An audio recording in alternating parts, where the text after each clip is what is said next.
ખાસ કરીને આપણે વિશે કહેતા હતા ગો સંવર્ધન ને ગોપાલન વિશે આપણી માહિતીની વાત કરી હતી. તો ગો સંવર્ધનનું જે આપણને કહેતા હતા ગો સંવર્ધન એટલે શું, તો સાદી સરળ ભાષામાં ગો સંવર્ધન એટલે શું, સારી ઓલાદના નંદી મારફતે ગો માતાનો વેલો આગળ વધારો. એ આ સાદામાં સાદી ગો સંવર્ધનની વ્યાખ્યા છે. અત્યારની વર્તમાન પરિસ્થિતિ શું છે, મોટા ભાગે આપણું જે દેશી ગોધન છે એનું દૂધ ઉત્પાદન તમે જુઓ 2 લીટર 3 લીટર 5 લીટર 10 લીટર તો ભાગ્યે તમને જોવા મળશે. એવી પરિસ્થિતિ થઈ છે. એ પરિસ્થિતિ થવાનું કોઈ મોટું કારણ હોય તો આપણે એનું જે સારું યોગ્ય વૈજ્ઞાનિક ઢબે સંવર્ધન કરવું જોઈએ એ સંવર્ધન કરી શક્યા નથી. એને કારણે આ ઉત્પાદન હકીકતમાં આ ગીર વંશ જે છે અને આ કાંકરેજ જે આપણી બે ગુજરાતની પ્રખ્યાત જાતવાન ઓલાદો છે, લાલ કલરની છે ગીરના અંશો છે બધા, અને જે સામે દેખાય છે બધી કાંકરેજ છે. તો આ બંને ઓલાદો છે જાતવાન સારી ઉત્પાદન ધરાવતી ઓલાદો છે. આજની તારીખે પણ દૈનિક 25 થી 30 લીટર દૂધ આપતી આ દેશી ગીર ગાયો અને દેશી કાંકરેજ ગાયો ઘણા બધા ફાર્મ પર, આપણું જે દાંતીવાડાનું ફાર્મ છે એમાં પણ ઉપલબ્ધ છે. એટલે એનો અર્થ એમ થાય કે આ ગૌવંશનું ઉત્પાદન ક્ષમતા છે. પરંતુ આપણે જેનું સંવર્ધન વૈજ્ઞાનિક ઢબે કરવું જોઈએ એ કર્યું નથી. એને કારણે આ વંશનું દૂધ ઉત્પાદન અત્યારે 2-4 લીટરની આસપાસ આવીને ઊભું રહ્યું છે. તો આને માટે શું કરવું જોઈએ, તો એને માટે સ્થિતિઓને સારી વાત કરું તો નંદી આમાં બહુ અગત્યનો ભાગ ભજવે છે. એક સાદું ઉદાહરણ તમને આપું. ધારો કે આપણે જે ગીર ગૌમાતા છે એની ઉત્પાદન દૈનિક 4 લીટરની ક્ષમતા છે. સાંભળો, અંદરો વાત નહીં કરીએ. આ 4 લીટરનું દૂધ આપવાના જે ગૌમાતા છે એને જ્યારે આપણે સંવર્ધન માટે લઈ જઈએ છીએ અને જો એ ગીરનો નંદી જે છે એની ઉત્પાદન ક્ષમતા ધારો કે 8 લીટરની છે તો જનીનશાસ્ત્રનો નિયમ છે અડધા ગુણ માતા તરફથી આવે, અડધા ગુણ પિતા તરફથી આવે. તો 4 લીટરની આપણી જો ગૌમાતા હશે તો એના અડધા એટલે કે 2 લીટરના ગુણની વાછણીમાં આવે. હવે જો આપણે નંદી મહારાજ 8 લીટરની ક્ષમતાવાળો વાપર્યો છે તો 8 લીટરના અડધા કેટલા છે? 4. એટલે આપણે જે વાછડી પેદા કરી એ 6 લીટરની ક્ષમતા વાળી કરી, 2 + 4. એની માં કેટલા ઉત્પાદન ક્ષમતા વાળી હતી? 4 લીટરની. એટલે સીધું કેટલું ઉત્પાદન વધી ગયું? 2 લીટર. હવે આ જ નંદી મહારાજ જો ફક્ત એના લોહીની અંદર એની જે પેઢીનો રેકોર્ડ છે એમાં 2 લીટરના જ ગુણધર્મો રહેલા હશે તો 2 નો અડધા કે આવે 1 જ થાય. આ તો 2 આવવાના હતા, 2 + 1 કેટલું થયું? 3. તો આ એની માનું ઉત્પાદન 4 હતું, જ્યારે એની વાછડી એનું ઉત્પાદન કેટલું થયું? 3. એટલે કે દૂધ ઉત્પાદન વધારવા કે ઘટાડવા માટે જવાબદાર કોણ થયું? નંદી મહારાજ. જે આપણે મોટા ભાગના ગૌપાલકો નંદી મહારાજ પ્રત્યે ધ્યાન આપતા નથી, જેને કારણે જેનું 25 થી 30 લીટર દૂધ આપવાની ક્ષમતા છે એ દૂધ અત્યારે આપણે 3, 4, 5 લીટર લાઈન ઉભા રહી ગયા છીએ. હકીકતમાં જો આ ઉત્પાદન વધારવું હશે તો ગુણવત્તા અને જાતવાન ઓલાદના નંદી મહારાજ આપણે દરેક ગૌશાળામાં અથવા ગામની અંદર જે જૂની પદ્ધતિ હતી નંદીશાળા આપણે ગામમાં હતી એ આપણે ભૂલી ગયા છીએ. એને કારણે આ જે સંવર્ધન યોગ્ય રીતે નથી થતું એને કારણે આપણે ગૌમાતાને દૂધ આપતી નથી આપતી એમ કરી અને આપણે આ બધા પ્રશ્નો ભોગવી રહ્યા છે.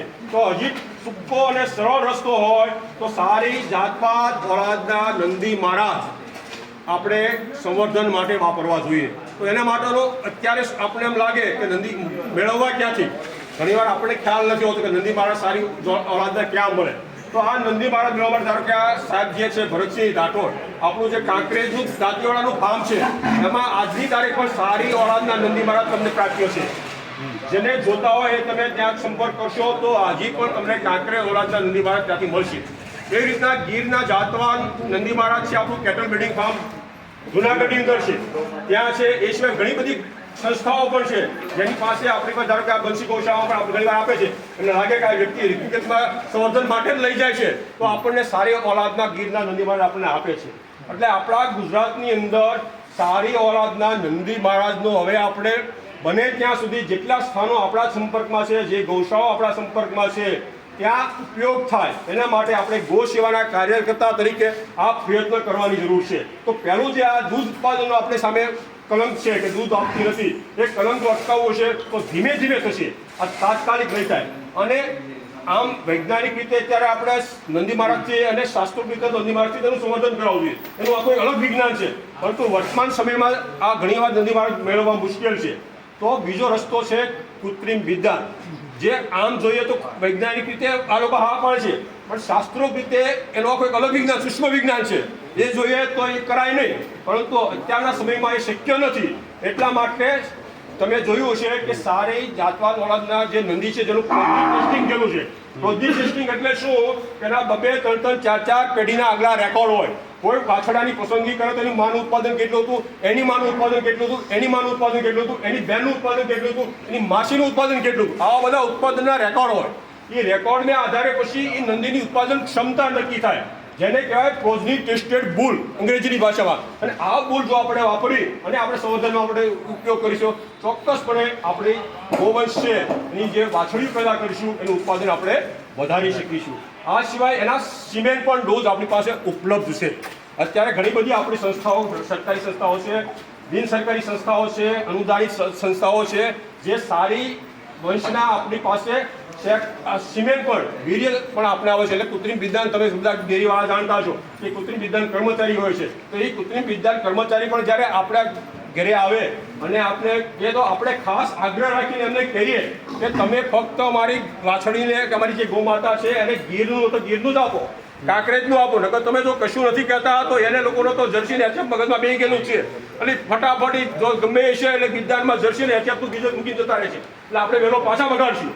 એટલે ખાસ એ પણ ધ્યાન રાખીએ ગૌસેવાના કાર્યકર્તા તરીકે જ્યારે પણ આપણે વિષય લઈએ જ્યારે વિધાન પણ કરાવો છો તો વિધાન ફક્ત દેશી ગૌવંશ જે છે ગીર અને કાંકરેજ આપણા બે માટે, આપણા ગુજરાત માટે એનું જ બીજ મૂકે એ આગ્રહ રાખી અને કહેવાનું રહેશે.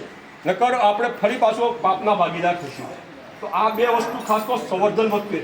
બાકી ગુજરાત આપણા ભારત વર્ષની અંદર NBAGA નામની એક સંસ્થા છે, national bureau of animal genetics and resource, વિસ્તારની અંદર આવી છે.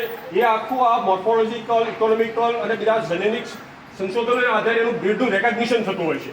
તો આપણી પાસે છેલ્લા આંકડા મુજબ 53 ભારત વર્ષની અંદર દેશી ગૌવંશની બ્રીડ રજીસ્ટર્ડ થયેલી છે આજની તારીખે. એમાંથી 3-4 તો હાવ લુપ્ત થવાને આરે છે, એટલે ખાલી નામ પૂરતી જ રહી છે. અને દરેક બ્રીડ જે છે એનું વિશેષ મહત્વ રહેલું છે. આપણા ગુજરાત માટે ગીર છે કે કાંકરેજ છે બરાબર છે, પણ પછી આપણે અહીંયા સાહિવાલને રાખી લાવવાનો પ્રયત્ન કરીશું તે આપણા માટે સેટ નથી. કારણ કે કુદરતી સંવર્ધનને આધારે, કુદરતી વાતાવરણ આધારે જે તે સ્થાન ઉપર જે તે બ્રીડ ડેવલપ થઈ છે એ જે તે સ્થાન માટે ઉત્તમ છે. ભગવાને જે તે સ્થાનને અનુરૂપ જે તે બ્રીડ ડેવલપ કરી છે. એના દૂધની અંદર, એના દ્રવ્યોની અંદર એના વિશેષ ગુણો હોય છે. કારણ કે પહાડી પ્રદેશનો રહેતો વ્યક્તિ જે હશે તો પહાડી પ્રદેશના વ્યક્તિને ઉપર જે ડુંગરા ચડવાના છે તો એને ઓક્સિજનની વધારે જરૂર પડતી હોય છે. તો ધારો કે આપણે આ ડગરી ગાય છે, એ ડગરી ગાયના દૂધની અંદર ઓક્સિજન વધારે મળે, હિમોગ્લોબિન કન્ટેન્ટ વધારે એવા ગુણ ભગવાન કુદરતી રીતે આ દૂધની અંદર હોય છે. એટલા માટે એ દૂધ એના માટે બરાબર છે, આપણે જરૂર નથી. એટલે આવી રીતના આપણે કોઈ પણ બ્રીડનો પ્રસાર કરવાની જરૂર નથી. જે તે વિસ્તાર માટે જે તે બ્રીડ બેસ્ટ છે. પછી દક્ષિણ ભારતમાં ત્યારે તમે જોયું છો ગીર લોકો એક ગાંડું ચલણ થઈ ગયું છે, ગીર ગીર ગીર કરે, પણ ત્યાં ગીર 1-2 વેતર જાય પછી પરિસ્થિતિ બહુ ખરાબ થાય છે. એટલા માટે જે તે રાજ્યની જે તે નસલ છે એ જ ઉપયોગ કરવાનો. આપણે જ્યારે ગૌસેવાના કાર્યકર્તા તરીકે વાત કરીએ તો કોઈ જે તે બ્રીડ જે તે વિસ્તારની છે એ જ તમારે વાપરવાની છે, બીજી બ્રીડ માટે ક્યારેક પ્રયત્ન કરવાનો છે. અને જે હમણાં સાહેબે કીધું કે અત્યારે આ ગીર અને કાંકરેજ દેખાય છે તો બંને નંદી ફરે છે, બરાબર છે. તો ગીરનો કાંકરેજનું સમર્થન થાય, કાંકરેજનું ગીરનું સમર્થન થાય. એટલે જે હાઇબ્રિડ આવવાનું એ પછી બધું નુકસાન કરશે. એટલે ઓરિજિનલ આપણે ગોત્રની જ્યારે વાત કરીએ છીએ તો આ તો બ્રીડ આખું બગડી નાખીએ છીએ આપણે. એટલે શક્ય હોય ત્યાં સુધી જે તે બ્રીડ મારફતે જ એનું સંવર્ધન કરવું જોઈએ. તો આ સંવર્ધન ટૂંકમાં જ મેં તમને માહિતી આપી. આખો વિષય બહુ વિશેષ છે અને ડૉક્ટર સાહેબને તો સારી આમાં 2 કલાક વિશે લેવો તો લઈ શકીએ. કારણ કે આખો એક સંશોધન EICનો પ્રોજેક્ટ છે, એના એ સાયન્ટિસ્ટ છે, બરાબર છે. એ રીતના ગૌપાલનની વાત કરીએ તો ગૌપાલન એટલે કેવું છે કે ગૌ માતાની કેવી રીતના આપણે સાર સંભાળ રાખીએ, માવજત કરીએ, ખોરાક પાણી આપીએ, રહેણાંક આપીએ, તો એ વસ્તુ છે એ ગોપાલનની અંદર આવે. તો ગોપાલનની અંદર જો વાત કરું તો ગૌ માતાને ઓછામાં ઓછી એક તો જગ્યા કેટલી આપી છે. ઘણી વાર તમે જુઓ તો નાની એવી ગૌશાળામાં 40-50 ગાયો માતા ઢગલો થઈ ગયા છે. પછી બધા બહુ પ્રશ્ન આવે છે. મિનિમમ વૈજ્ઞાનિકોની ભલામણ પ્રમાણે એક ગૌ માતાને 10x4 40 ચોરસ ફૂટ જગ્યા આપી છે. 10 ફૂટ લંબાઈ, 4 ફૂટ પહોળાઈ મિનિમમ. પછી તમે એનાથી વધારે આપો, 40 જગ્યાએ 80 આપો તો વધારેમાં સારું, પણ 40થી ઓછી તમે જગ્યા આપો તો એ જગ્યા પ્રમાણમાં ઘણી ઓછી છે. એ પ્રમાણે એનું રહેઠાણ છે તો રહેઠાણના પણ નીતિ નિયમો છે કે રહેઠાણ કેવું હોવું જોઈએ. ધારો કે આ રહેઠાણ છે તો આ હેડ ટુ હેડ રહેઠાણ કહેવાય, એ બેયના માથા હામા છે. એ રીતના ઘણીવાર બે બધું પૂંછડીઓ સામે આવે તો ટેલ ટુ ટેલનું રહેઠાણ કહેવામાં આવે છે. પણ આ રહેઠાણ જે છે આપણા વાતાવરણ માટે આ બેસ્ટ વાતાવરણ છે, જેને કારણે તમે ધારો કે ચારો આપવો હોય તો સરળ રહે, ઇન્ફેક્શન ટ્રાન્સમિટ થવાની શક્યતા ઓછી રહે, ગોમૂત્ર છે એ સાઈડથી નીકળી જતું હોય છે. પછી આ જે હાઇટ જે છે એ મિનિમમ 10 ફૂટ સેન્ટરથી હોવી જોઈએ, મિનિમમ. બરાબર, આ વધારે જ છે, પણ મિનિમમ સેન્ટરથી 10 ફૂટની જેટલી હાઇટ હોય. પછી ધીમે ધીમે 1 મીટરે 1 ઇંચનો ઢાળ આપવાનો. 1 મીટરની હાઇટ લંબાઈ થાય એટલે 1 ઇંચ ઢાળ આવવો જોઈએ, ફરી 1 મીટર આપતો 1 ઇંચ, એ પ્રમાણે એનો સ્લોપિંગ આપવો જોઈએ, જેથી કરીને જે વરસાદનું પાણી છે અને એ પ્રમાણે દૂર શીખે. પણ જેમ વધારે હાઇટને વધારે આપશો, હવા ઉજાસ આપશો, એ આપણા માટે ફાયદાકારક. પણ મિનિમમ જે રિક્વાયરમેન્ટ જે છે એની રહેઠાણ માટે આપણે આપવી જોઈએ. આ ઉપરાંત ખોરાકની વાત કરીએ તો ખોરાકમાં પણ આપણે ઘણીવાર બહુ બધા ગાંડા થઈને એ કાર્ય ખવડાવી દઈએ છીએ, એ ખોટી છે. આપણે પાપમાં પડી જઈએ છીએ. આપણે જ્યારે 14મી જાન્યુઆરી હોય ત્યારે બધા સેવા કરવા માટે મંડાઈ જાય છે અને કેટલી ગૌમાતાઓનું મૃત્યુ થાય છે ધ્યાનમાં આવે છે. એટલા માટે તમે ગૌશાળા કાર્યકર્તા જ્યારે પણ ગૌશાળા કે પાંજરાપોળમાં જાઓ ત્યારે ખાસ એને ભલામણ કરો કે ભાઈ તમે જ્યારે કોઈ પુણ્યતિથિ ઉપર કે કોઈ સારા તહેવાર ઉપર કોઈ જ્યારે દાન કરવા ખવડાવો એટલે પાપના ભાગીદાર થશો. એટલા માટે એ પણ ખાસ ધ્યાન રાખી. ખોરાકની વાત કરીએ તો ખોરાકની અંદર લીલો ચારો, સૂકો ચારો અને દાણ, આ ખોરાકના મુખ્ય 3 ઘટક છે. તો લીલો ચારો કેટલો આપવો જોઈએ, સૂકો ચારો કેટલો આપવો જોઈએ, દાણ કેટલો આપવું જોઈએ, એ થોડો આપણને આઈડિયા આવવો જોઈએ. ગૌસેવા સંયોજક તરીકે જ્યારે કોઈ પૂછે કે દાણ કેટલો અપાય તો આપણને ખબર હોય. એના વજન પ્રમાણે મોટાભાગે એક આનું સ્ટાન્ડર્ડ હોય છે, ન્યુટ્રિશનનું આપણે એનઆરસી સ્ટાન્ડર્ડ આવે છે, ઇન્ડિયન બ્યુરોનો કોઈ સ્ટાન્ડર્ડ આવે છે. એ સ્ટાન્ડર્ડ પ્રમાણે એના અલગ અલગ total protein TDP, total digestive protein અને સીપી અને ટીડીએન જે ટોટલ ડાયજેસ્ટિવ ન્યુટ્રિયન્ટ, 3 એના મુખ્ય 2 ઘટક છે. સીપી અને ટીડીએન એનું રેશિયો આપણે એનાલિસિસ થતું હોય છે. પણ સાદી સરળ ભાષામાં આપણે સમજવું હોય તો ધારો કે 400 કિલો વજનના આપણા ગૌમાતા છે અંદાજિત, બરાબર, ઓછામાંથી પણ ઘટાડો 400 કિલો વજનના ગૌમાતા હોય તો એને દાણ કેટલું આપવું, એને લીલો ચારો કેટલો આપવો, સૂકો ચારો કેટલો આપવો. તો 400 કિલો વજન માટે ઓછામાં ઓછું લીલો ચારો જે છે એ 15 થી 20 કિલો દૈનિક જોઈએ, ઓછામાં ઓછું 15 થી 20 કિલો. એમાં ધાન્ય વર્ગ આવે અને કઠોળ વર્ગે આવે.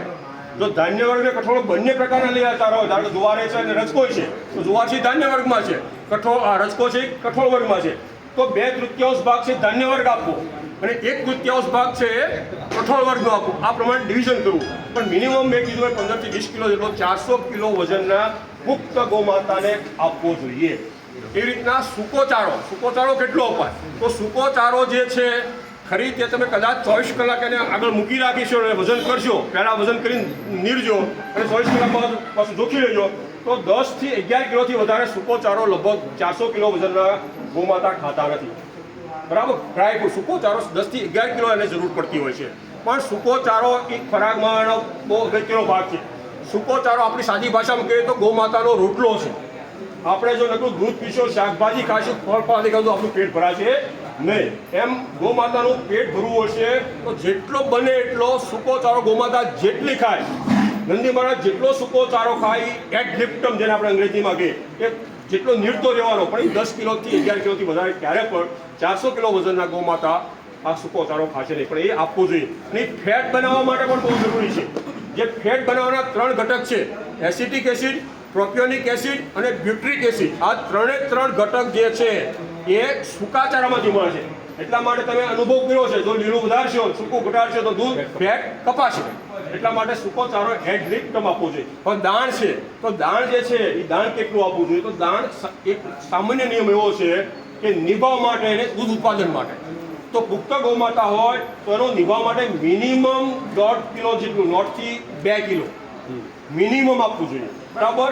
અને દૂધ ઉત્પાદનના 50%, સાદો નિયમ યાદ રાખો. ધારો કે દૈનિક 10 લીટર દૂધ આપે છે ગૌમાતા, તો 10ના અડધા કેટલા થયા? 5 કિલો. અને ગૌમાતા છે નિભાવના કેટલા આપવાના? 2 કિલો. તો 5 + 2 કેટલું થયું? 7 કિલો દાણ એને માટે 24 કલાક માટે જોઈએ. તો સવારે 3.5 કિલો આપવું જોઈએ, સાંજે 3.5 કિલો આપવું જોઈએ. તો એના માટે પૂરતું દાણ આપણે આપ્યું કહેવાય. આ સિવાય દાણની અંદર વર્તમાનમાં મિનરલ મિક્સર, સેંધો મીઠું, આપણે મીઠું આપવાની હવે જરૂરિયાત છે. કારણ કે પહેલાં તો આપણી પાસે પુષ્કળ ગોચર હતા, એટલે ગૌમાતા ચરવા જતા હતા, જે ગમતુંથી ચરી લેતા હતા.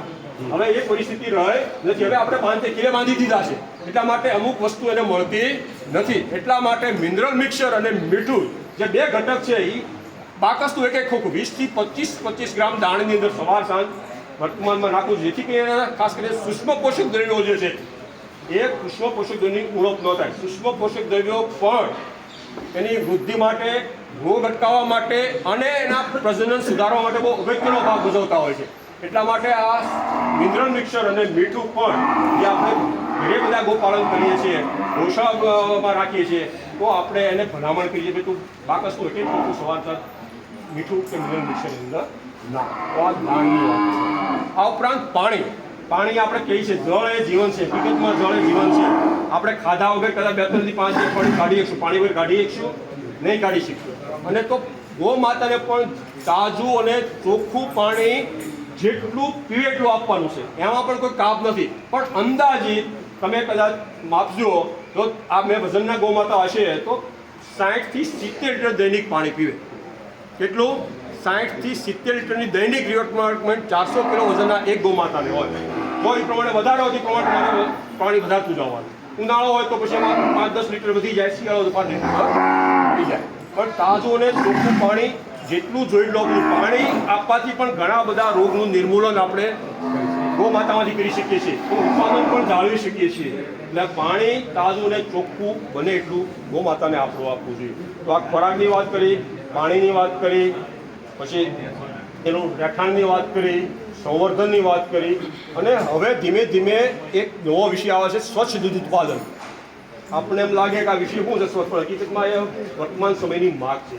અત્યારે જે દૂધના ભાવ આપણે મોટા ભાગે ફેટ અને SNF ને આધાર આવે છે. ડેરીવાળા શું કરે છે, એનું ફેટ માપે છે અને SNF માપીને દૂધનો રેકોર્ડ સ્લીપ પાડી દે છે કેટલો ભાવ છે. પણ કદાચ હવે જોજો 2, 5, 10 વર્ષથી એવો સમય આવશે એ દૂધની અંદર માઇક્રોબિયલ કન્ટેન્ટ કેટલા છે, જીવાણુનું પ્રમાણ કેટલું છે એ પણ ચેક થશે. અને સૂક્ષ્મ જીવાણુ જેટલા ઓછા એમ દૂધની ચોખ્ખાઈ વધારે, ઉત્પન્ન કરવાની ક્ષમતા બહુ નહીવત થઈ જશે. એટલે એવું પણ ચેકિંગ આવવાનું છે. એટલા માટે સ્વચ્છ દૂધ ઉત્પાદન પણ આગામી સમયમાં અગત્યનો વિષય છે. અને સ્વચ્છ દૂધ ઉત્પાદન લેવા માટે શું કરવું? સ્વચ્છ દૂધ કોને કહેવાય? તંદુરસ્ત ગૌ માતા દ્વારા ઉત્પન્ન થતું અને ભૌતિક અને જૈવિક અશુદ્ધિઓથી મુક્ત દૂધ હોય એને આપણે સાદી ભાષામાં સ્વચ્છ દૂધ કહેવાય. એક તો ગૌ માતા કેવા હોવા જોઈએ? તંદુરસ્ત અને નિરોગી હોવા જોઈએ, તો એનું દૂધ છે એ સ્વચ્છ કહેવાય. પછી આ દૂધ જે છે એની અંદર ભૌતિક અશુદ્ધિ કઈ અશુદ્ધિ? ઘણી વાર તમે જુઓ તો સુકાઈ ગયેલું ગોબર અંદર પડતું હોય છે, બરાબર, આપણા માથાના વાળ પડતા હોય છે, ધૂળ ઉડતું હોય, કચરો પડતો હોય છે, બરાબર છે, મકોડા પડતા હોય છે, કીડા પડતા હોય, માખી પડતી હોય છે. આ બધી ભૌતિક અશુદ્ધિ છે. એવી જ બીજી અશુદ્ધિ છે જૈવિક અશુદ્ધિ. જે જૈવિક અશુદ્ધિ આપણે નરી આંખે દેખાતી નથી. સૂક્ષ્મ જીવાણુની અશુદ્ધિ છે. એ પણ જો વાતાવરણની સાફ સફાઈ ન કરતી હોય, રહેઠાણની સાફ સફાઈ ન કરતી હોય, ગંદકી રહેતી હોય, તો આ જીવાણુઓ જે હવાની અંદર ઉડતા હોય છે એ પણ દૂધની અંદર આવતા હોય છે. એટલા માટે દોહન ક્રિયામાં પણ અમુક નિયમો છે. આપણે ખબર નથી, દૂધ દોહન ક્રિયા બંને એટલી ઝડપી પતાવી જોઈએ. જેટલો સમય દોવામાં વધારે લેશો એટલું એનું દૂધ ઘટશે. એ વૈજ્ઞાનિક નિયમ છે. દૂધનો સમય દોવાનો જેટલો ઓછો એમ એનું ઉત્પાદન વધારે. કારણ કે દૂધ ક્યારે છોડે આપણે બધાને ખબર છે, જ્યારે એ પ્રાહો મૂકે છે. પ્રાહો મૂકો એટલે શું?